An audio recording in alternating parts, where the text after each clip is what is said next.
हनुमानची मूर्ती डॉक्टरच्या रूपात ऐकायला थोडं अजीब वाटेल, पण हो, हे खरं आहे. काल्पनिक नाही, जे खरं आहे तेच सांगतोय. मध्य प्रदेशमधल्या बीड जिल्ह्यामध्ये धंधुरवा धाम आहे. तिथे 300 वर्षापूर्वी हनुमान यांची मूर्ती लिंबाच्या झाडामध्ये सापडली होती. ही मूर्ती खूप प्राचीन आहे. ही हनुमान यांची मूर्ती नृत्य मुद्रेत आहे. देशातील ती एकच मूर्ती अशी आहे जी नृत्य मुद्रेत आहे. असे म्हणले जाते की इथे प्रत्येक रोगाचे समाधान होते. या मंदिराचे दर्शन करायला देशभरातून लोक येतात.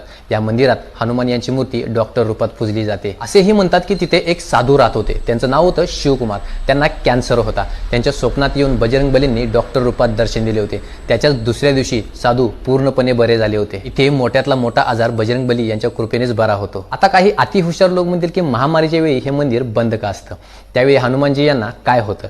तर एक सांगतो, त्या लोकांना एक्सप्लेनेशन द्यायची काही गरज नाही, कारण की ज्यांची श्रद्धा असते ना, त्यांना सगळं समजतं. समजदारों को इशारा ही काफी आहे. कॉमेंट बॉक्समध्ये जय श्रीराम लिहून या व्हिडिओला जास्तीत जास्त शेअर करा आणि अशाच गोष्टी जाणून घेण्यासाठी आपल्या पेजला फॉलो देखील करा. चला तर मग, धन्यवाद.